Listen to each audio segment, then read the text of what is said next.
Brace Lord. Hi friends, how are you? வாங்க இன்றைக்கி நம்ம வந்து ஒரு சிம்பிளான ஒரு 5 நிமிஷத்துலேயே ரசம் வைக்கிறது எப்படின்னு பார்க்கலாம்.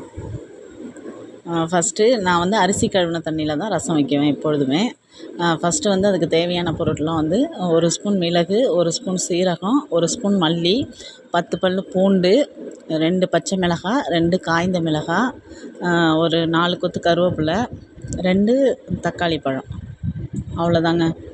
ஃபஸ்ட்டு ஒரு நெல்லிக்காய் அளவு சைஸுக்கு புளியை ஊற வச்சு நல்லா கரைச்சி எடுத்துங்க. அந்த அரிசி கழுவின தண்ணியிலே கரைச்சி எடுத்துங்க. ஃபஸ்ட்டு தண்ணியை வந்து அரிசியை கழுவிட்டு ஃபஸ்ட்டு தண்ணியை கீழே ஊற்றிடுங்க. அந்த அடுத்தடுத்து கழுவுற தண்ணியை மட்டும் எடுத்துக்கங்க. புளியை கரைச்சிட்டு அதில் தக்காளி பழத்தையும் போட்டு நல்லா கரைச்சி எடுத்துங்க. அதில் வந்து அதன் பிறகு ஒரு மிக்ஸி ஜாரில் அந்த சீரகம், மிளகு, மல்லி போட்டு ஒரு கொரன்னு அரைச்சிக்கிங்க. அதன் பிறகு அதில் பூண்டையும் கருவேப்பிலை, பச்சை மிளகாய் போட்டு ஒரு ஓட்டை ஓட்டிங்க. அதை எடுத்து அந்த தண்ணியிலேயே புளி தண்ணியில் கொட்டிடுங்க. கொட்டி நல்லா மிக்ஸ் பண்ணிக்கங்க.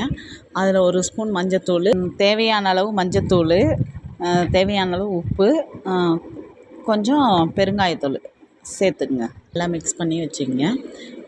அடுப்பில் சட்டி வச்சு ஒரு ஸ்பூன் அளவுக்கு நல்லெண்ணெய் விட்டு கடுகு, காஞ்ச மிளகாய், கருவேப்பிலை போட்டு நல்லா பொரிய விட்டு ரசத்தை எடுத்து அதில் ஊற்றிடுங்க. தேவையான அளவு கொஞ்சமாக பெருங்காயத்தூள் போட்டுங்க. ரசம் வந்து சிம்மில் வச்சுடுங்க. சிம்மில் வச்சு கொதிக்க விடுங்க. ஆனால் வந்து கொதி வரக்கூடாது. நுரைச்சி வந்த பிறகு அடுப்பு ஆஃப் பண்ணிடணும். அவ்வளோதாங்க. சூப்பராக சுவையான ரசம் வந்து ரெடிங்க. ஒரு 5 நிமிஷத்துலேயே ரெடி பண்ணிடலாம். அவசரமாக நம்ம வெளியில் போகும்போது எதாவது செய்யணுன்னாக்கா இதை செஞ்சு ரெடி பண்ணிடலாங்க.